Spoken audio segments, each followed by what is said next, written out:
Saving time and money while opening new markets. That might sound too good to be true to many screen printers, but Randy Parr from Océ North America points out that digital technology is changing not only how screen printers work, but what they actually print on.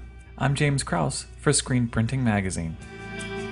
Randy, can you describe some of the challenges facing screen printers and how digital technology can help? Really, the basic challenges are how can they be more profitable, how do they grow their business, how do they distinguish themselves from the competition.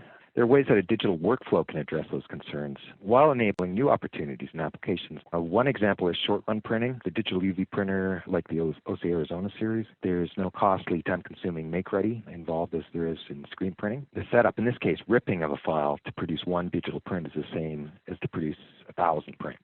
So now a screen printer can offer cost-effective short-run digital printing, so it allows them to increase the customer base as well as get new work that they wouldn't have made money on before. So short runs help meet one need, but what about new markets altogether? There's opportunities, the digital workflow, to do personalization, where you can introduce variable data. So for instance, you can print each individual piece with a different graphic on it, with not having the need to burn screens for all those individual impressions. Those sort of applications can really all of a sudden become an opportunity to make some good margins. How is this technology being used in the marketplace? Are screen printers driving any innovation? We get surprised by what our customers will print on, and it's really where the Océ Arizona flatbed shine. Screen printers they'll love the ability to place a regular shape piece on the stationary vacuum table and print really high accuracy, consistency, and nearly photographic image quality up to objects 2 inches thick. The nice thing is, because of the stationary flatbed table with a vacuum system, they don't need a special jig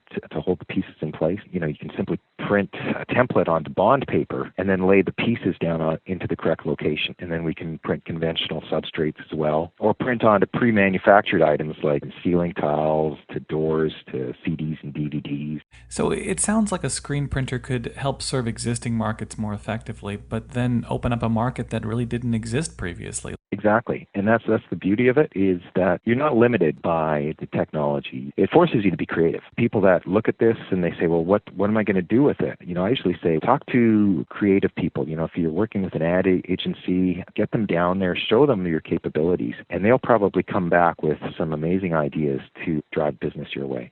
You mentioned Océ's Arizona series. Could you just give us a brief background? Well, it came out in 2006. We showed the 250 GT, and that was our first model. It is the platform now that all the subsequent models were based on. So every model that's come out, we've improved it in some way. The next model that came out was the 350 GT, and we introduced white ink. We came out with a larger table. 4x8 was really pretty much the standard. We came out with an 8x10 foot image area on the XT line. We also introduced something what we call like a dual origin. If you're printing 4x8s and you have an 8x10 foot table, we can split that table into two independent zones, say, so that when one board is printing, you can be setting up the next board so that when it completes, it just moves over and prints on the second board. So it really gives you nonstop printing. Since then, we've recently introduced the 550 GT and the Océ Arizona 550 XT, and that raises the bar as far as productivity is concerned, in that 550s now have a new print mode, which we call the Express mode.